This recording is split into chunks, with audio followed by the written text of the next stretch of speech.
Bonsoir à tous et bienvenue dans la bande. Ce soir, ce sont ces grandes figures dont on va parler. Jean-Marie Tjibaou et Yewene, 30 ans déjà qu'ils sont partis. Que retient-on d'eux aujourd'hui? Qu'en est-il de leur combat pour amener le pays vers l'indépendance?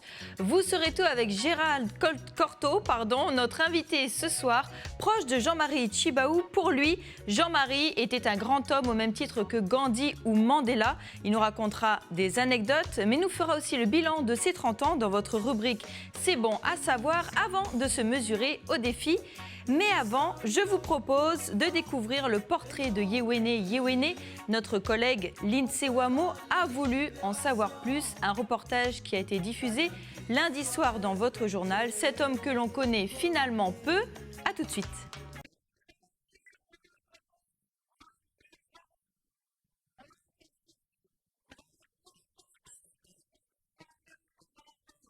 La culture kanak, c'est sa vie. S'ils sont en train de lutter, c'est pour que cette culture-là elle puisse un jour pleinement sortir pleinement au soleil. Après sa sortie de prison, il demande une mutation à la poste d'Ouvéa. Là-bas, il facilite l'accès au courrier pour les gens de l'île en mettant en place les postes mobiles. Sa popularité est telle qu'il est poussé à devenir le représentant de la population de l'île à l'Assemblée territoriale. Aux côtés de Jean-Marie Tjibaou, Yewene est souvent vu comme le bras droit de Jean-Marie. Mais pour Hamid Mokadem, il n'y avait pas de rapport hiérarchique entre les deux hommes. Les îles Loyauté ont souffert d'une colonisation religieuse, mais pas foncière, pardon. Ce qui fait que les gens des îles Loyauté, historiquement, ont toujours laissé la place devant aux grands acteurs historiques et politiques de la Grande Terre. Malgré les absences de Yewene, dues à ses nouvelles responsabilités, la famille reste soudée. Il était très respectueux de la famille. On se le voyait souvent. Et c'est quelqu'un qui a beaucoup qui a le cœur dans la masse. Il est toujours là. Il est toujours là pour moi, après par la suite pour mes enfants. Il a un beau cœur. Il est merveilleux. 26 juin 1988, la signature des accords de Matignon-Oudinot est loin de faire l'unanimité. Accepter ces accords sont difficiles pour les habitants d'Ouvéa qui sont encore en train de faire le deuil de la tragédie de Gossana. Malgré les risques et les tensions encore fortes sur l'île, Yewene rejoint Jean-Marie Tjibaou sur Ouvéa pour la levée de deuil des 19 morts de Gossana. Les deux hommes seront assassinés par Djoubeli-Ouéa. Comme l'a demandé Yewene à son clan, aujourd'hui, il est enterré à Nidenod, à Nengone, un lieu où, lorsqu'il fait beau temps, on peut apercevoir les crêtes de la Grande Terre, celle de l'ère Khalatu, des Lawa Machoro, et juste derrière, celle de l'ère Hotmawap de Jean-Marie Tjibaou. Gérald Corto, avant de commenter ces images, on va vous présenter. Vous avez été un proche collaborateur de Jean-Marie Tjibaou et pour situer, membre du gouvernement depuis sa création en 1999 jusqu'en 2009 et aussi vice-président de l'Union calédonienne. Vous avez toujours été aux côtés de Jean-Marie Tjibaou. Merci d'avoir été avec nous, d'être avec nous en plateau ce soir. Un mot sur les images que l'on vient de voir et sur le portrait de Yewene que l'on surnomme Yeye. Je pense que Yeye était un fidèle parmi les fidèles. Il serait allé n'importe où à partir du moment où Jean-Marie lui aurait demandé. Donc ça, c'était des hommes qui en fin de compte, il n'y avait même pas un papier à cigarette qui pouvait se glisser entre ces deux personnes. Ils étaient très proches. Pourtant, on dit que Yewene était quand même dans l'ombre de Jean-Marie Tjibaou. Dans le reportage que l'on vient de voir, on voit que Hamid Mokadem, auteur du livre Yewene, pour lui, il le dit, il n'y a pas de hiérarchie entre les deux hommes. Avant d'en parler, on regarde à nouveau cet extrait. Il n'y avait pas de rapport hiérarchique entre les deux hommes. Les îles Loyauté ont souffert d'une colonisation religieuse, mais pas foncière, pardon. Ce qui fait que les gens des îles Loyauté, historiquement, ont toujours laissé la place devant aux grands acteurs historiques et politiques de la Grande Terre. Vous êtes d'accord, Gérald? Finalement, Yewene ne voulait pas se mettre en avant. Pour lui, c'était naturel de laisser la parole à Jean-Marie Tjibaou. Ça a toujours été comme ça au niveau de l'Union calédonienne, du temps du vieux député Pidgeot, ça a été la même chose.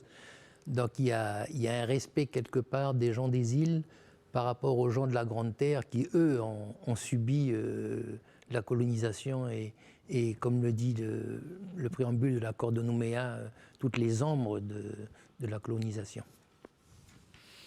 Alors Gérald, vous avez été proche de Jean-Marie Tjibaou. À quel point? Vous allez nous dire quelques anecdotes. Tout de suite, c'est votre rubrique.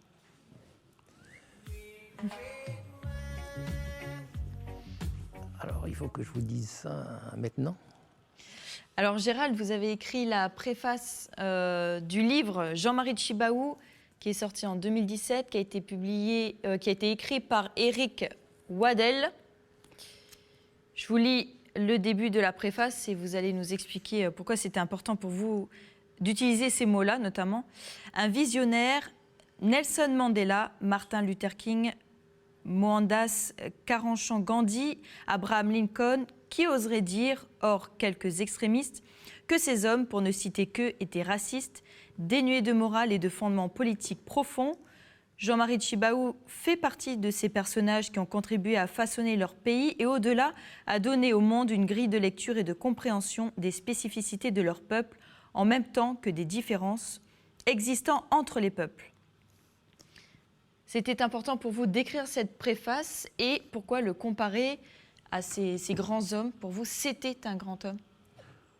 Pour moi, oui, j'ai eu l'occasion déjà de le dire, c'était un grand homme et pour un tout petit pays comme la Nouvelle-Calédonie, un tout petit peuple comme le peuple kanak, c'est un homme exceptionnel. Alors, dans combien de temps on retrouvera un homme avec une telle profondeur?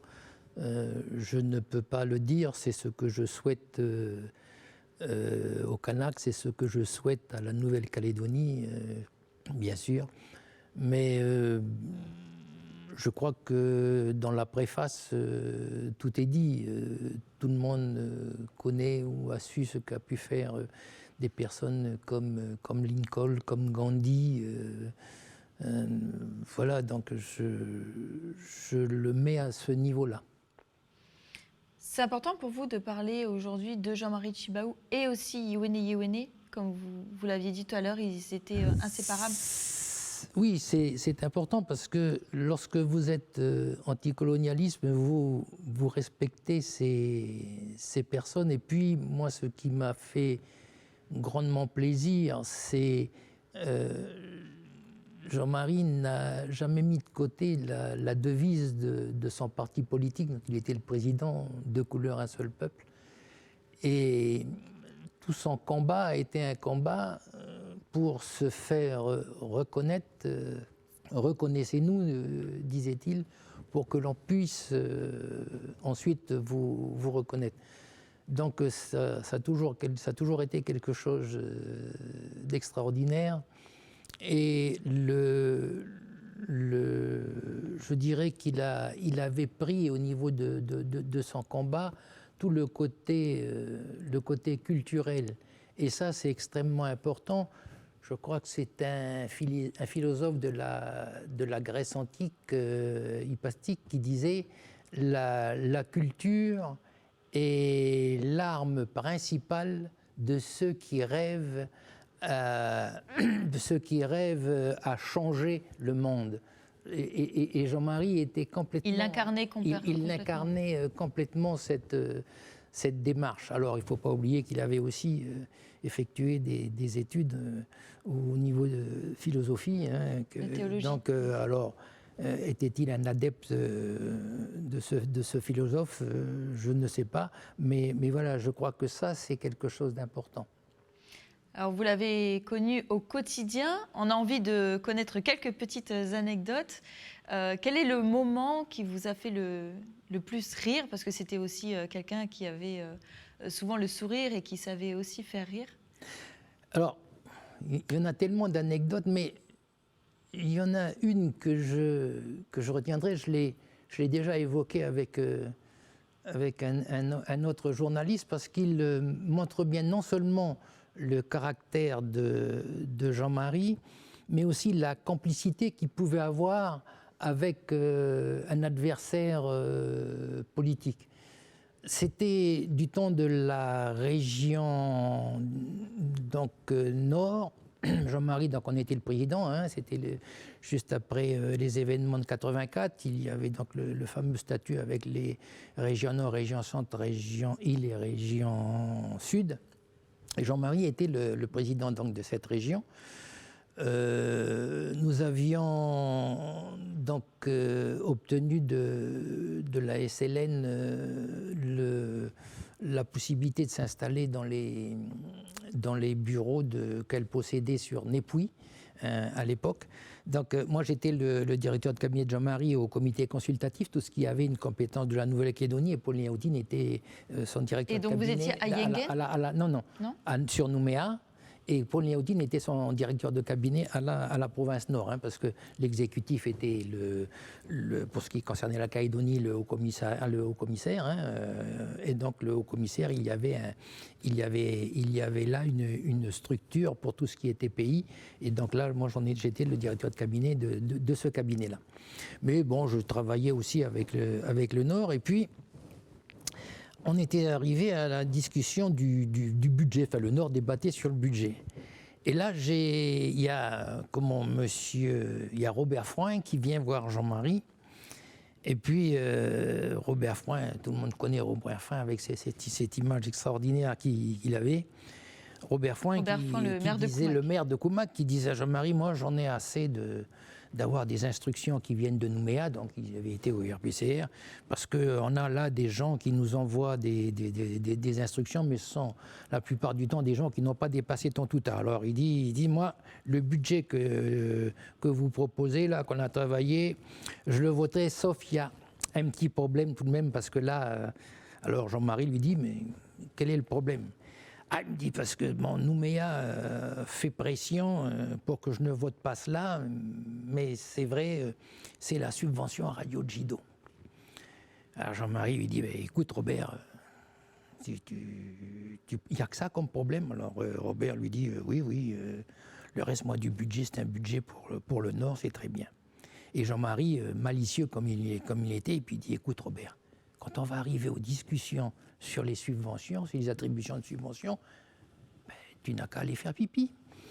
Et donc, le budget arrive, les discussions, et là, ça arrivait sur les discussions de subventions, et on avait Robert qui était un peu gêné, et à Jean-Marie qui le regarde, qui lui dit « Robert, t'avais pas envie de faire pipi ?» Ah oui, ok. Et Robert qui lui... Oui, et Robert est parti, donc et Robert est revenu par la suite. Donc, c'est pour vous dire... c'est l'anecdote, mais le côté humain et simple qui pouvait y avoir, comment une personne qui était éventuellement adversaire politique, mais qui en fin de compte était plein de bon sens et était pragmatique, et comment en fin de compte le Kanak venait lui donner un petit coup de main pour pas qu'il se trouve gêné. J'ai toujours trouvé ça, je l'ai cité comme exemple maintes fois, mais j'ai toujours trouvé ça extraordinaire. Il restait humain avant tout et il n'hésitait pas à complètement. Et puis, même si il inscrivait le pays dans le rattrapage et le rééquilibrage, ce qui était absolument nécessaire, il n'était pas de parti pris. Il fallait développer ce pays. Lorsqu'il parlait de la matière première, disait-il, elle doit servir à développer le pays, elle doit servir au pays, parce que cette matière première, et tout particulièrement le nickel, ça appartient au pays. Ça, c'était sa devise. Et c'est pour ça, un visionnaire, on le voit complètement, même encore aujourd'hui. Gérald Cortot, on va voir si vos connaissances sont encore bonnes à cette période-là, puisqu'on passe tout de suite au quiz. Où est né Yewene? Question numéro 1. Marais, je dirais. Marais, exact, à Tadine. Question numéro 2. À combien était la population dans les années 1970 en Nouvelle-Calédonie? Est-ce qu'elle était environ de 65 000 habitants, 130 000 habitants ou 150 000 habitants? je dirais entre les 130 et les 150. Ah, vous êtes malin. Environ 130 000 habitants. Il faut savoir qu'aujourd'hui, en Nouvelle-Calédonie, on est plus de 280 000 habitants. Oui. Ce qui paraît beaucoup, mais en fait, par rapport à la surface, on est peu nombreux. Question numéro 3. Combien se sont mobilisés pour participer au festival Mélanésia 2000 en 1975 ? Environ 500 personnes, 1300 personnes ou 2000 personnes qui ont vraiment participé à ce festival Mélanésia 2000.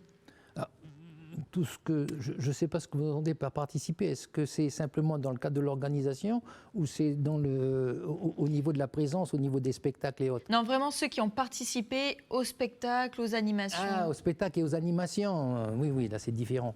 Je pense qu'on devrait être aux alentours des 2000 personnes. Exact.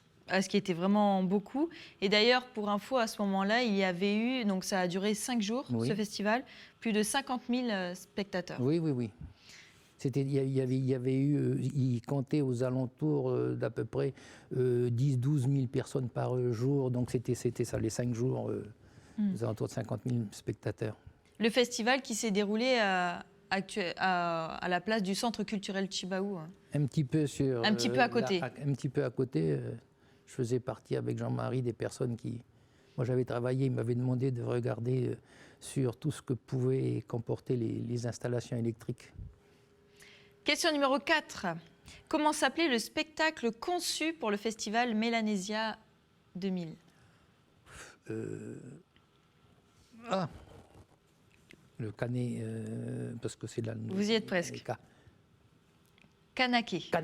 Kanaké, oui. J'étais en train de faire confusion parce que c'est là où on voit aussi la suite logique de Jean-Marie. Kanaki, le drapeau, la levée du drapeau et autres. Donc ça veut dire que c'est quelque chose qu'il avait déjà bien en tête depuis bien longtemps. Bien pensé. Kanaké qui était donc le spectacle, une représentation du monde mélanésien avec l'arrivée des colons qui a tout bouleversé. Et puis l'espoir d'une réconciliation. Théa Kanaké qui est le premier homme kanak. Pour votre information. Dernière question. Qui est l'architecte du centre culturel Chibaou ? Renzo Piano. Renzo Piano, pour lui, la construction du centre culturel Chibaou, ce n'était pas un musée, mais la maison de la parole. Il l'a fait vraiment avec son cœur. Avant de continuer, je vous propose d'écouter justement Renzo Piano. C'est comme ça que j'ai fait. Il y a plus de ça, il y a plus d'autres choses encore, et après je le replie, je fais comme ça, je le remplis. C'est pas maniacal. J'ai appris ça par un écrivain.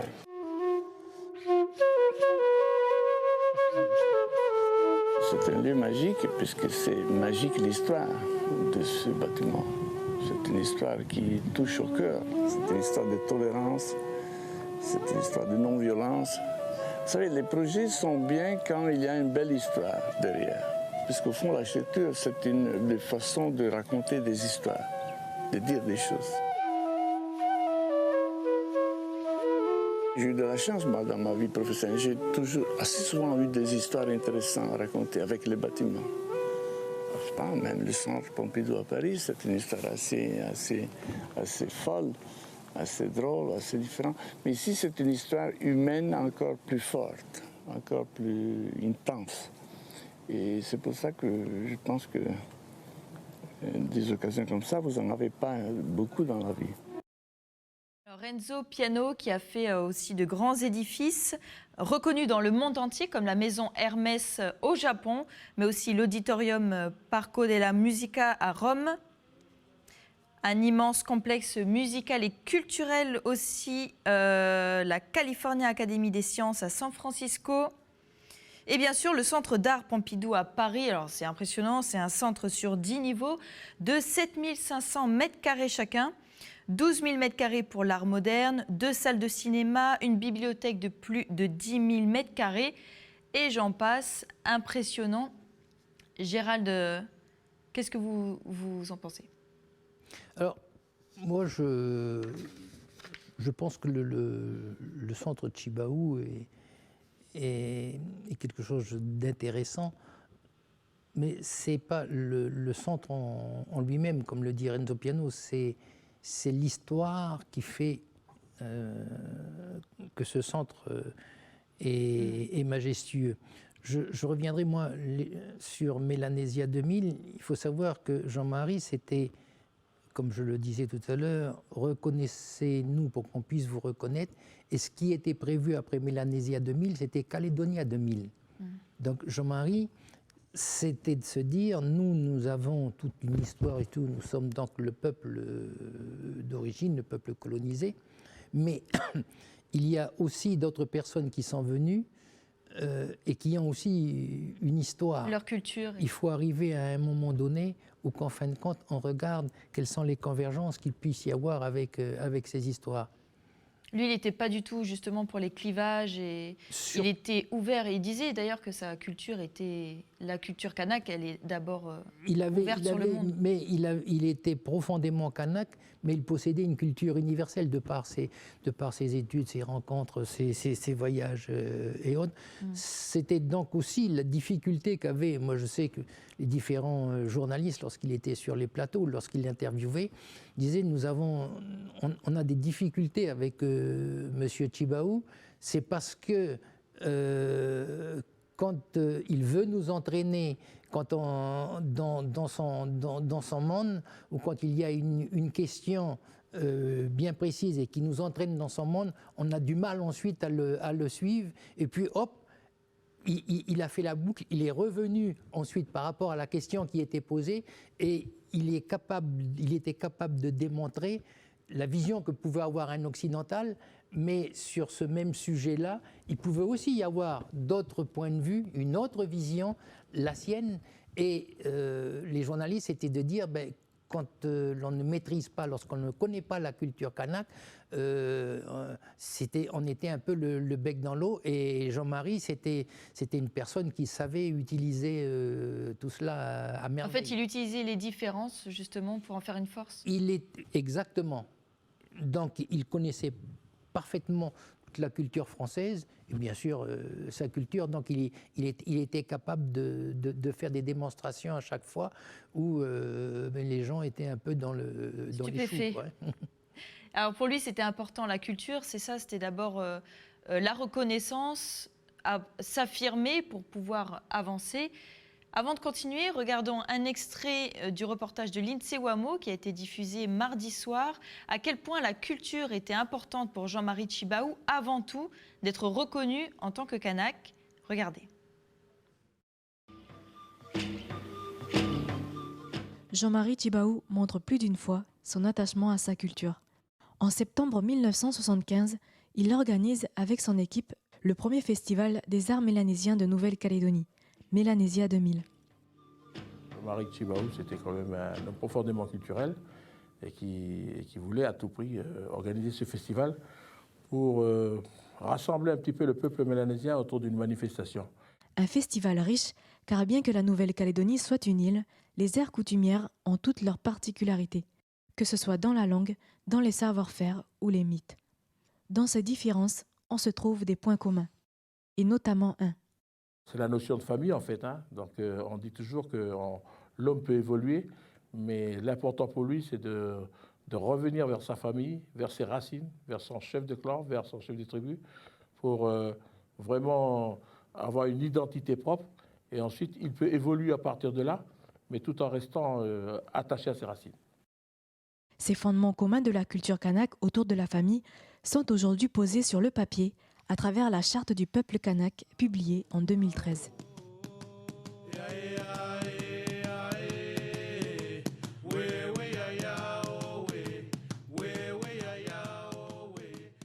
Mais Jean-Marie Tjibaou ne s'arrête pas à sa seule communauté.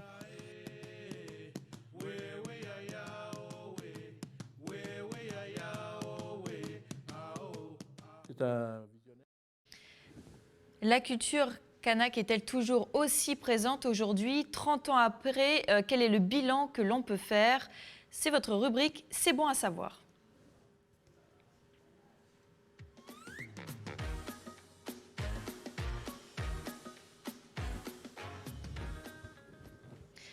Gérald, L'INSEE Ouamo est revenu mardi sur ce reportage. C'était important pour Jean-Marie Tjibaou, la culture. Aujourd'hui, est-ce qu'il aurait été fier de ce qui a été mis en place 30 ans après? Alors, j'ai envie de dire que certainement, mais c'est vrai que lorsque vous prenez de l'âge, c'est le cas de tout le monde et c'est mon cas, on a toujours tendance à dire ça ne va pas assez vite et ça met du temps. Je trouve personnellement que les dispositions qui devaient être prises concernant l'accord Nouméa, hein, sur les langues kanaks et autres, ça a mis du temps. Et puis aujourd'hui, ce n'est pas encore totalement rentré je dirais, dans les mœurs, entre guillemets, de l'éducation. Et sur la question que vous posiez tout à l'heure, sur la culture et sur Jean-Marie Tjibaou, il y a une journaliste australienne qui suivait les événements pour le Guardian et le Melbourne Edge à l'époque, et qui a écrit un papier il y a 2 jours avec des citations de Jean-Marie de fin 88 et de début 89. Et j'ai trouvé ces citations, le papier est extrêmement intéressant. Donc c'est un papier qui vient de sortir pour les 30 ans? Pour les 30 ans. Et entre autres, Jean-Marie lui disait ceci: en acceptant l'accord de Matignon, le FLNKS a choisi d'essayer de convaincre en travaillant ensemble et de montrer qu'il était possible dans un pays indépendant de vivre en français. C'est beau. Je crois que c'est important et ça demande réflexion, surtout en ce moment. Alors, quelle est selon vous la signification de cette citation? C'est de se dire que lui, il revendiquait l'indépendance de ce pays, mais ça ne voulait pas dire qu'à partir de là, systématiquement, tout le monde devait être exclu, que plus personne ne devait pouvoir vivre ses sensibilités, sa culture et autres. Mais ça, c'était la façon à Jean-Marie de le dire. Et il y a aussi une autre citation. Donc, c'est vrai qu'il y a plein de citations vraiment de Jean-Marie qui étaient visionnaires comme ça. Dedans, voilà, où elle dit, moi c'est intéressant, alors il dit, il considérait comme essentiel l'engagement dans la région d'Asie-Pacifique. Déjà en août 1988, il pensait que l'avenir du Pacifique serait formé par le Japon, la Corée, l'Inde et la Chine. Donc, il fallait absolument que les jeunes apprennent l'anglais, bien sûr, mais aussi le japonais et le mandarin, car demain, c'est avec ça que le Pacifique se fera. Et on revoit le président de la République, lors de son dernier voyage, parler de l'axe Indo-Pacifique. C'est complètement ça, on y est, c'était un visionnaire. En 88, c'était une déclaration de 88 qu'il lui faisait. Alors, je me suis permis de le lire, et excusez-moi, c'est pour ne pas déformer et ne changer aucun mot. Ce sont des citations que l'on n'avait jamais entendues avant. Non. Il est sûr que ces citations-là... alors, il y a aussi... Les gens se posent les questions sur référendum, on ne parle plus, peu importe le résultat du référendum. Et Jean-Marie, quand la question lui était posée, il disait ceci: le référendum ne donne pas le droit à l'indépendance ou pas, il donne le droit d'exercer l'indépendance. Le droit actif à l'indépendance du peuple kanak, il demeure quel que soit le résultat du référendum. Donc je pense qu'aujourd'hui, ça pose bien la question sur la nécessité de partager notre histoire et de dire qu'est-ce que l'on fait pour demain. Alors, j'avais souligné ces citations-là parce que très je les trouve comme citation. Complètement d'actualité aujourd'hui.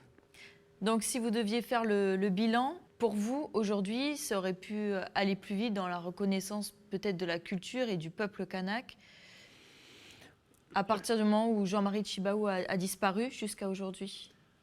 Moi, je persiste à dire que c'est l'État français, il le disait, et aujourd'hui c'est l'État français qui devra à un moment dire comment inscrire ces relations nouvelles avec la France. Et de se dire, bien, il y a les richesses, il y a la zone, il y a ce petit porte-avions français que pourrait constituer la Nouvelle-Calédonie, la langue, donc c'est intéressant. Et comment ceci, on peut le négocier, comment ceci peut vivre demain dans de nouvelles relations. Je crois que c'est ça. Et si quelque part l'État français, parce que qu'on le veuille ou qu'on ne le veuille pas, c'est l'État français qui a la responsabilité de la colonisation, donc quelque part de la décolonisation, si l'État français fait ce pas-là, à mon avis, ça sera quelque chose d'intéressant parce qu'il montrera au monde. Parce qu'aujourd'hui, les gens font comme si qu'il n'y avait qu'une démarche, je dirais, française, depuis la réinscription sur la liste des pays à décoloniser. Aujourd'hui, quelque part, le droit français ou le droit colonial, je le mets entre guillemets parce que c'est pas péjoratif, il se confronte au droit international qui est donc le droit des peuples à disposer d'eux-mêmes depuis que la Nouvelle-Calédonie elle est réinscrite sur la liste des pays à décoloniser. Alors encore une fois, donc c'est une suite logique. C'est une suite logique. La décolonisation. Il va falloir que tout le monde s'y mette et que tout le monde puisse discuter. Pour moi, l'État ne peut pas rester arbitre. L'État français doit être un véritable acteur de la décolonisation. Gérald Cortot, merci. Avant, parce qu'on arrive bientôt déjà au terme de cette émission, je vous propose un petit défi. Vous acceptez? Encore, oui. Allez, c'est parti. Il faudra trouver le mot.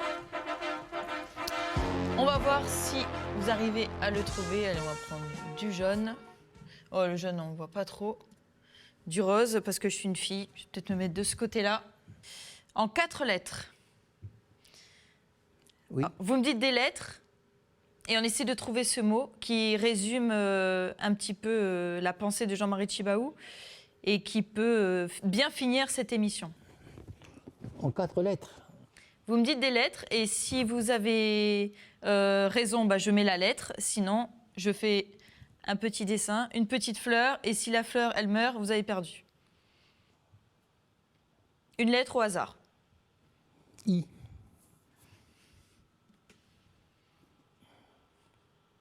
P. Vous avez trouvé déjà, je pense. La P. Bon, ben, sans faute au questionnaire, plus au défi. Merci. De rien. Gérald Cortot, un dernier mot peut-être avant de terminer cette émission? Je dirais que il faut continuer dans ce sens et puis que cette télévision du Nord puisse amener une saine concurrence au niveau de l'audiovisuel calédonien. Merci à vous, chers téléspectateurs, sur ce mot, la paix. Je vous souhaite à tous une très bonne soirée sur Calédonia. On ne se revoit pas la semaine prochaine ni la semaine d'après, mais ce sera dans 3 semaines pour un nouveau feuilleton encore. Bonne soirée à tous et à bientôt.